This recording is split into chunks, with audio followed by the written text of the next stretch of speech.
أعوذ بالله من الشيطان الرجيم بسم الله الرحمن الرحيم والصلاة والسلام على رسول الله صلى الله عليه وسلم آمين.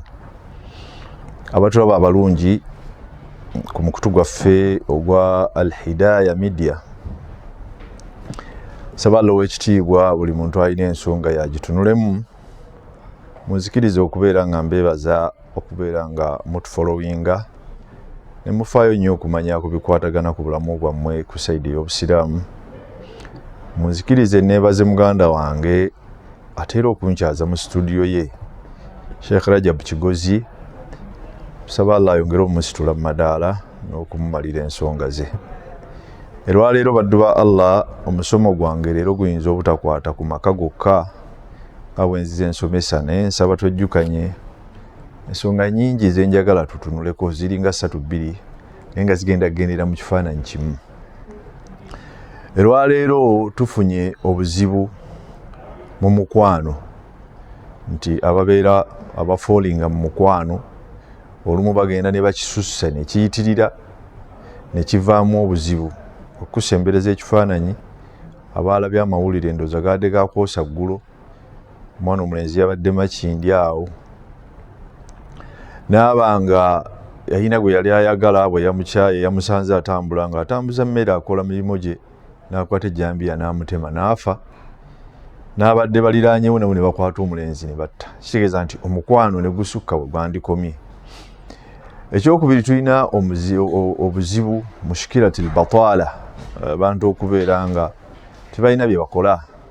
Oli buli bw'obeera nga tolina mulimu gw'okola, obwongo bwo bujja ne bufuna okudi. Era abazungu abo balina ekigambo kye boogera ne baga nti omuntu ali free, brain ye ebeera devil settlement, etuulibwamu nnyo shaitaani. Tulina obuzibu obwokusatu bwe tutwalanga obuzibu naye biba bigezo bya Allah. Mushkiratil yutma, omuntu okubeera nga mulekwa neyeewaaniramu ekyo, nze ndi mulekwa, taata yafa, bifaanaganako ng'ebyo.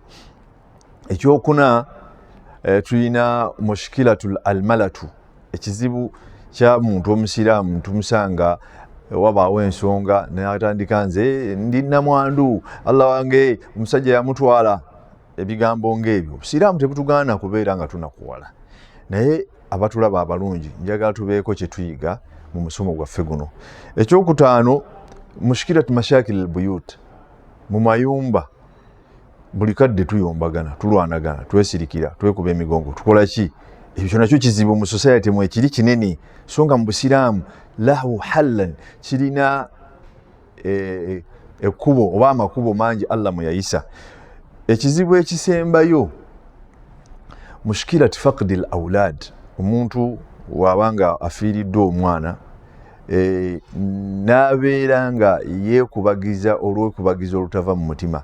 Njagala abatulaba abalungi temunkwata bubi kuŋŋamba nti Sheikh yatuganye okwekubagiza. Nedda, weekubagiza, wejjusa, kwatibwa ennyiike, onakuwala, naye bima yurdillah, mu bisiima Allah subhanahu wa ta'ala. Olwaleero njagala obategeeza baddu ba Allah, Qur'an eno ey'ekitiibwa ne history y'obusiraamu erimu ebifaananyi ebifaanagana bwe biti bingi, erimu okusomesa okufaanana bwe kuti.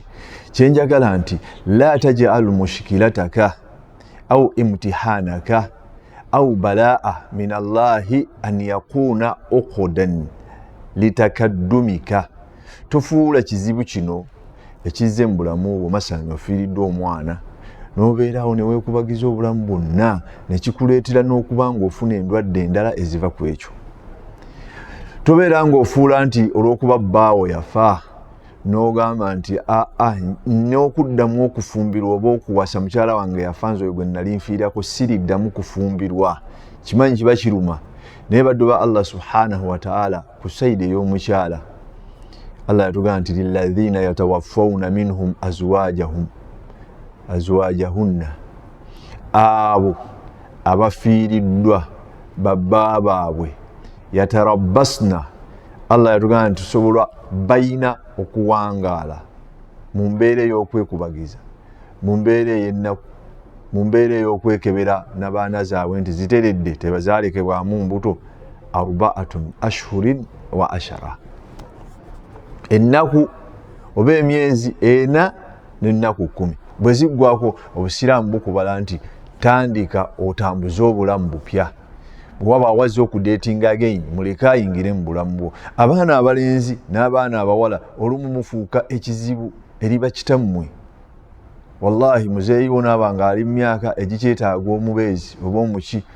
naafuna omuntu gwalaba nti yamusaanidde olumu nemuga nti ffe taata okugezaako n'oleeta wano omukyala wallahi at least otuzaalukuka njagala erwaleero tutandike n'ekigambo eky'omuntu okwekubagiza yandyekubagizizza atya okusooka njagala buli muntu ali naffe tekitegeeza nti gwe afunye ekizibu oba kya maali y'okuggwaawo oba kya baana b'okufa oba kya ssente z'okugenda oba kya bba okufa oba kya nyumba y'okubaamu bizibu nti kibonerezo Allah akikuteekako nti oba gwasinga okubeera nti gwasinga okukola amazambi amanene ku nsi kalla wallahi ahsanul khalq ebitonde ebyasinga okubeera nga bye birungi Allah bye yalondayo be bannabbi naye bannabbi abalungi bw'osoma history oba taaliha waabwe teriimu nabbi yenna okuggyako nga Allah yamugezesa bawe ekyokulabirako ku musajja muwangaala naye mu mutima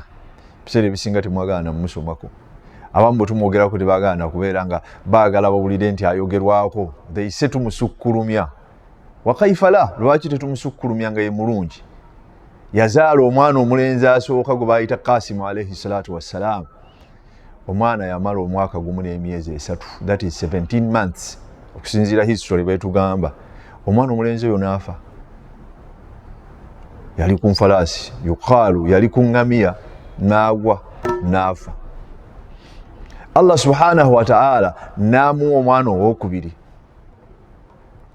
omwana owokubiri makatha ma'ahu ma lam yazid ala 3 ashhur teyasukka ku 3 sinin teyasukka ku myaka 3 naafa omwana owokusatu era naye yali mulenzi Allah subhanahu wa ta'ala namugerera mu mwaka ogw'omukaaga okuva ku kusenguka kwa nabbi ng'afunye obubaka n'omwana owokusatu naafa bonna balenzi bw'otandika okwekubagiza ngoga nti wallahi omwana omulenzi Allah gwabadde ampaddemu ate gwatutte Allah ankubye omuggo gwa Allah ogusobola leero ogumanyi twogera ebigambo wakati mu nnaku ne bitujjamu okusasira kwa Allah alaga nti rubba abdan omuddu oba oliawo yalqi kalma ayogera ekigambo la yalqi bihi balan nga tafuddeeyo nti yebayogedde atya Allah naga nti nekimutwala mu muliro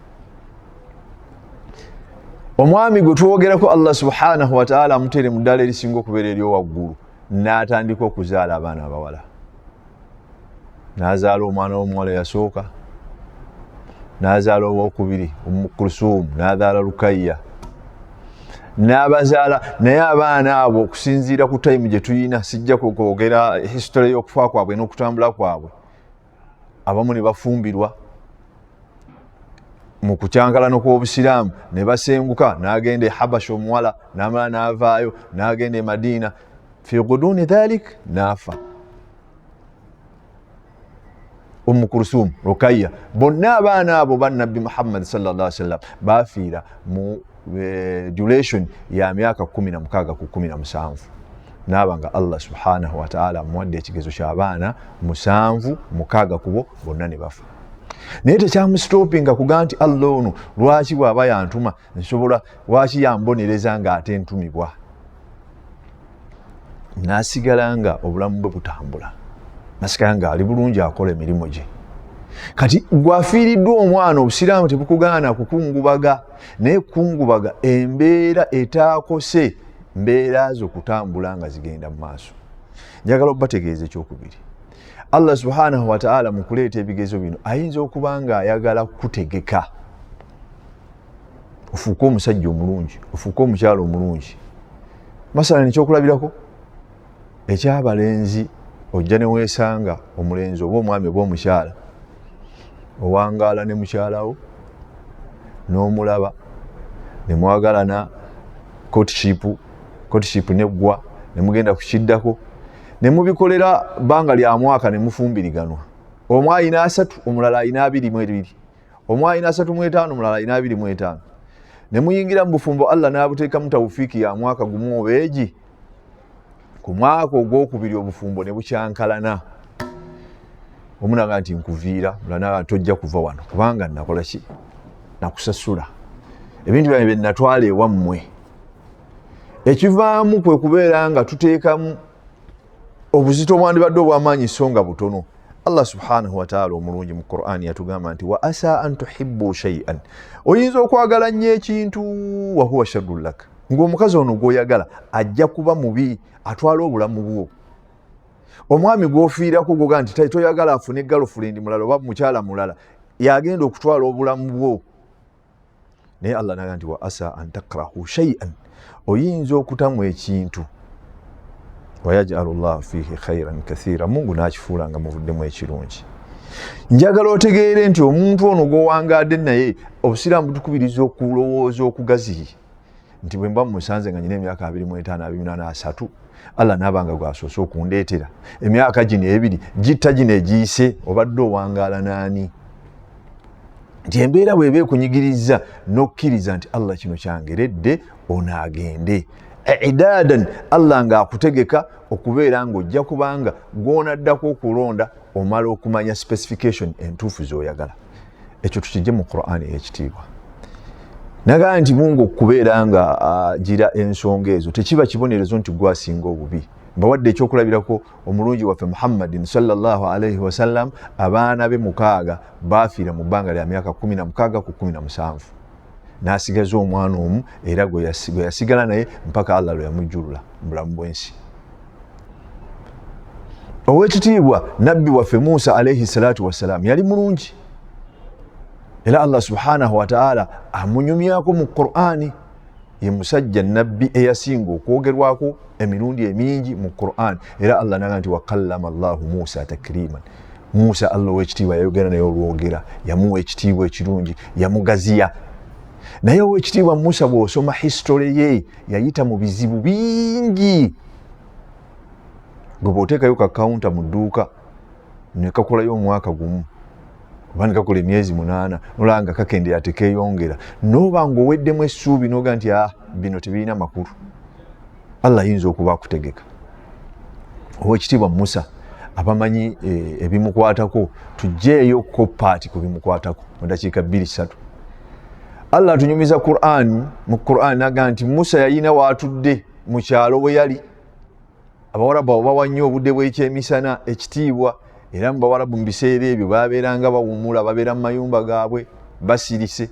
Naye labayo Allah ayagala okutegeka Musa n'amugamba nti fuluma genda mu kibuga.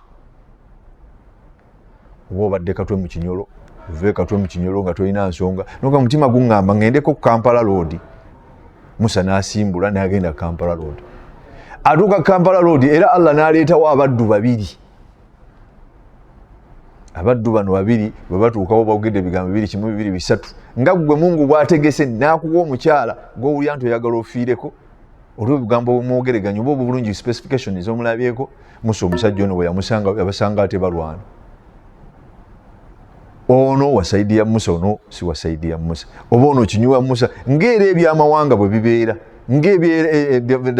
divisions bwe zibeera mu bantu, okwawukana kw'embeera nga bwe twandiga nti yasanze owa NRM n'owa NUP kifaananyi kisobola okuvaayo obulungi. Musa n'asalawo okuyambako omu. Allah subhanahu wa ta'ala n'agira ayagala kugezesa Musa ono kumufuula omusajja omugumu omuvumu. Olwakwata ku ono omu n'afa. Musa ne gwe yali naye ne badduka ne bavaawo tebaamanya ani asse ono bannannyini kibuga. Naye njagala museeyo nga nnyo ebirowoozo bwe mubanga muwulira ebyafaayo bya bannabbi baffe abalungi nti Musa alayhi salatu wassalam y'omu wayise ennaku zeezimu Allah subhanahu wa ta'ala addamu amufulumya gy'avuddaga nti era nnyina okuyitako mu kibuga. Abaffe mwali musiriseeko ne mwebuuza nti lwaki Allah subhanahu wa ta'ala omusajja y'omu eyali alwana era Musa ogwokubiri gwe yasanga nga alwana.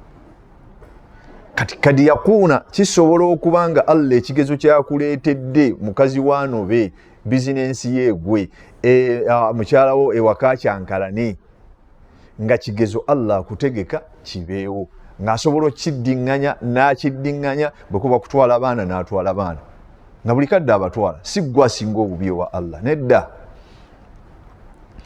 Naye Musa olwatuuka labayo Allah ebigambo yafulumya muono omuddu Allah bw'amusanzizza amugaa nti okay oyagala kunzita nga bwe watta oli. Allah subhanahu wa ta'ala n'agezesa Musa n'aleeta omuntu owookusatu naye nti Musa leero nkusanze naye ennaku zino bakunoonya ya Rabbi amawulire go gategereka nti gwe watta omuntu oli kati bagenda kutta va wano. Njagala okubategeeza nti buli ekizibu ekijja mu bulamu bwo kisobola okubeera nga Allah akugezesa kukuwa kyengera, Allah akutegeka, Allah ayinza okuba akubonereza otereerodde mu mbeera zo, Allah ayinza okuba tasliyan laka. Musa n'adduka n'afuluma n'amugava mu kitundu territories ezitafugibwa bwakabaka bwa Falaawo. Tugambe nti obwakabaka bw'e Buganda ne Bunyolo, obwakabaka bw'e Buganda Nankole, nti bw'otuuka mu Ankole oba e Bunyolo obwakabaka bwa wano tibuba tebukyafugayo. Musa bwe yatuuka gye yatuuka mu bulumi obungi mulungi wa Allah kuba tugaye nti ekizibu kyonna ekijja siggwa asinga okuba ng'oli mubi. Musa Allah atunyumiza naga nti bwe yatuuka ku mazzi ge bayita Madian era Mungu n'amuweerawo omulimu. Beera nga abantu bano b'osanze balunda mbuzi bannaabwe banywesezza bo tebannanywesa bayambeko bagende obasitulire ekyuma. Ekyuma kyali kisitulwa abantu bangi naye Allah subhanahu wa ta'ala possibility ey'okulaga Musa nti olina ekyenjawulo mu mubiri gwo yakisitula yekka n'anywesa. Fasaqa lahuma Allah ga nti fasaqa lahuma thumma tawalla ila dhilli bwe yamala n'agenda mu kisiikirize faqala n'aga nti rabbi ay Allah inni bima anzalta ilayya min khairin faqir. Allah ebintu byonna wadde obimpa essaawa eno ndi mwavu. Bwe kigambo ekyo kirina mu mutima Allah abaana bange obatutte. Allah omwana gwe mbadde njagala naye tafuuka kizibu kubeera nga kinnema okweyongera mu maaso. Allah emaali yange ogitutte. Allah wange tonfuula kubeera nga nfuuka mulema sisobola kukola. Allah wange omukyala wange omututte mbadde mpulira nga muwagala naye gwe wamuleeta mpa omulala asinga awo. Allah wange mbadde nnyina gwe njogereza bamunzibyeko tefuuka ukad tikibeera kifundiko kikugaana kutambula genda mu maaso. Musa bwe yayogera ekigambo ekyo nti Allah obwavu bunnuma. Allah n'ategeka entegeka endala. Abaana abazzeeyo bamaze okutwala embuzi zaabwe banyumizaamu kitaabwe ensonga eguddewo nti ddayo mundeetera omuvubuka oyo. Musa bw'atuuka omusajja abamu gwe batugaa nti nabbi Yaquba alayhi salatu wassalaam n'agaa nti inni uridu an unqihaka ihda mnatayya hatayn. Musa musajja gwe nkulabyemu obulungi naye njagala owaseeko ku baana bange abo wasaako omu. Bandibadde tugaa nti ekyo kyangu nnyo kuba muvu musajja nga yenna ekyo ki n'amugaa nti akalombolombo akasooka ala anta ajurani thamaniyata hijajan osobole okubeera ng'olunda embuzi ezo zonywesezza amazzi emyaka 8 ng'okolayo ekintu eki kimu n'ogaa nkivuddeko. Ebyafaayo ebiri mu Qur'ani Allah abireeta tuyigireko so si kutubuulira mboozi zetutera okuyita emboozi z'akacyayi oba ekibozibozi ky'ababooda. Atugamba tuyige obulamu bwaffe butambule buve ku kusaala kwokka buve ku kusiiba kwokka buve ku kusoma alifulamu miimu yokka sigamba nti bibi wabula obusiraamu Qur'ani gimplementing mu bulamu bwo okunokola ku budde.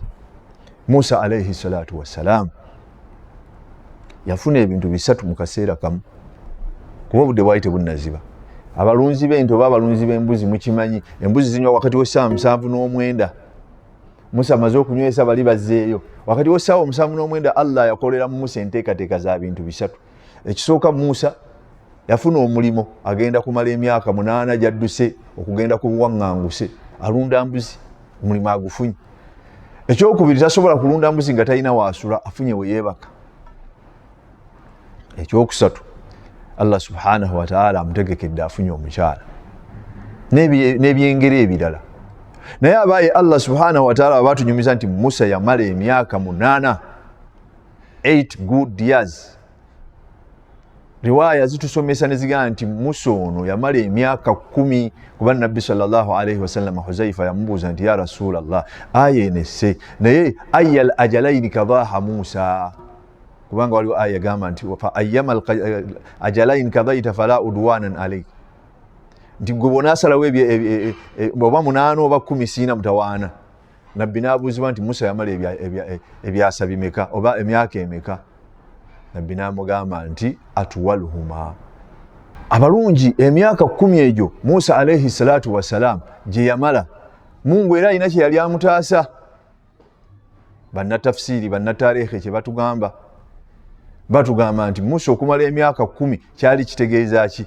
Omuntu bwe yavanga mu mateeka g'Abafalaawo n'abanga asse munne ne bamuyigga emyaka 8 bwe gyasukkanga ne bwe yakomangawo omusango gwabanga guwedde. Gwe bw'obanga oludde mu kizibu kyo emyaka gy'omaze 1, 2, 3, 4 Allah takwerabidde, twala nti ekigezo ekyo Allah kyakuwa kyakuyiga nga ggwe Omusiraamu. Bw'obanga olina omuwala gw'oyogereza n'agaana si lutalo, twala nti ekyo kigezo Allah ayinza okuba abadde akutaasa obubi omulimu oba abadde akutereeza akufunira omulungi. Tubadde tusoma tugamba nti ab'ekitiibwa tuleme kufuula bizibu bye tulina mu bulamu bwaffe kubeera nga bitulema okugenda. Natandise n'ebizibu ebisinga mu society yaffe naye nga tulina ekizibu ky'okwagala. Okwagala buli okusukka okungi kuleeta obulumi mu bulamu. Ne tugamba tulina ekizibu ky'obutakola. Mu kizibu ekyo nakyo Allah subhanahu wa ta'ala kyatuleetedde butaba na bugumiikiriza. Abalungi abasoma Qur'an ey'ekitiibwa, Allah yatuwa ekiseera omuntu kyayinza okumala ng'ategeka omulimu gwe. Nagamba nti Qur'an mugijje mu birowoozo by'okugisaalisa, mugiteeke mu birowoozo by'okukola. Ow'ekitiibwa Allah subhanahu wa ta'ala alina nnabbi we omulungi gwe yayisa mu mbeera enzibu. Baganda be ne bamuwalana nga gwe bakuwalana ng'olina kw'otandise. Baganda be ne bamusuula mu kidiba baagala afe aveewo. Allah n'amugjayo ne bamugula gye baamugula ne bamuteeka n'ayita mu bugubi obw'amaanyi okukkakkana ng'agenze mu kkomera. Nabbi wa Allah omulungi Yusufu alayhi salatu wassalam. Mu kkomera eno Allah ebbanga lino lyazzaamu tegeka gye yafuna okubeera nga akola ekintu ekimwongera mu maaso. Kyenjagala tuyige erwaleero kye tuba tusembyayo. Yusufu alayhi salatu wassalam bw'atuuka mu kkomera yamala emyaka gye yamala mu kkomera. Allah subhanahu wa ta'ala n'agera n'aleeta ekkubo erisobola okujja Yusufu mu kkomera.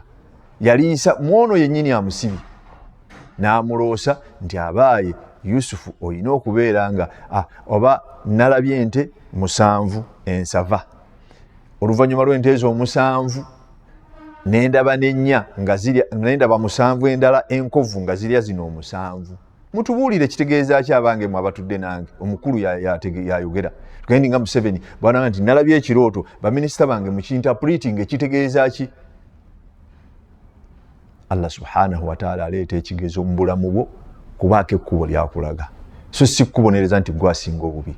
Era bwe weesanga gwe abadde amanyi nti olina ezzambi ly'okola kibeera mu mutima gwo kubeera nga otereeza embeera zo ne Allah. Yusufu alayhi salatu wassalam aya eno etuyigiriza abaddu ba Allah abakola okubeera n'obugumiikiriza mu mukola. Yusufu bwe yajja nga vvuunulira kabaka oluvannyuma lw'abalala okulemererwa, yagamba Allah subhanahu wa ta'ala nti abagambye tazra'una 7 sinina da'aba, mugende musimbe ennimiro okumala emyaka 7. Mugende mugule ka boda kammwe mukateeke ku kkubo. Genda yingira mu takisiyo giteeke ku kkubo. Genda buli kimu ekikwatagana mu bulamu bwo ky'okisobola okujja mu bizinesi. Naye agamba Allah subhanahu wa ta'ala fama hasadtum, buli ky'onaaba okungudde kyonna fadharuhu fi sumbulihi, kizze mu bizinensi yo. Aya yo kyetegeeza bw'obanga osimbye bijanjaalo n'obanga obadde ne yiika 2 the next season bw'obanga yiika 2 ezo zivuddemu ensawo 10, making sure nti yiika ezo oguddako ziveemu ensawo 10 mu 10. Kubanga Allah yagamba nti fadharuhu fi sumbulihi, egundi eyo gizze mu bizinensi. Illa qalila mimma tukhsirun, okujjako akatono koonaaba olyako, okujjako akatambuza obulamu bwo. Kati twetaddemu embeera etayagala kutereka, twetaddemu embeera etayagala kugumiikiriza. Bw'oteekawo akalimu ne kamala emyaka 2 emyezi 2 nga gwe byowadde planning nga si bye bijjiddewo n'ogaa nti guno si mulimu. Siramu tugamba okwetegeka. tusigale nga tutambula. Allah n'amugamba thumma ya'ti min ba'di dhalik, oluvannyuma wajja kujja sab'un shidadun, emyaka emirala 7 ya'kuluhunna ma kaddamtum lahunna, girye bino ebiyise. Kati essaawa eno ffe tetulinda na myaka 7, making sure nti wakati w'emyezi 3 bw'oba muzadde ng'olina baana abasoma nti byentegeka biteekwa okuvaamu emyezi emirala 3 school fees gye zinaanona. Abamu tukitwala ne kigejja. Kati abaaye ebizibu bye tusanga mu bulamu bwaffe bya school fees, bya nfuna, bya kwagala, bya kufiirwa baami baffe, bya kufiirwa baana baffe, bya kufiirwa bye twagala. Muddu wa Allah si kugamba nti oba olina ezzambi lyokoze. Abalungi abaatukulembera, bannabbi baffe bonna abaayogerwako mu Qur'ani, teri nnabbi okuggyako ng'alina ekyafaayo ekyefaanaanyiriza nti Allah subhanahu wa ta'ala yamuyisa mu kugezesa. Ekisemberayo ddala, toyimiriranga mu bulamu bwo n'oteekamu ekirowoozo ekiga nti Allah ebirowoozo bino byampisaamu, sisobola kubeera nga mbivaamu.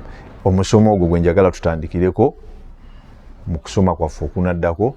Saba Allah nannyini buyinza asse okusaasira n'emirembe ku ekitiibwa Muhammadin sallallahu alaihi wasallama, eyali ekkubo eribeera nga litutuusaako embeera zino. Saba Allah nannyini buyinza abaddu abali emabega okubeera nga irimu eno ebatuukako abeere nga abasitula mu madaala. Saba Allah nannyini buyinza omwami ono atuweera nga atwaniriza wano abeere nga Allah naye amuteeka mu baddu baasiimye. Wa sallallahu ala sayyidina Muhammad wa alihi wa sahbihi wa sallim walhamdulillahi rabbil alamin.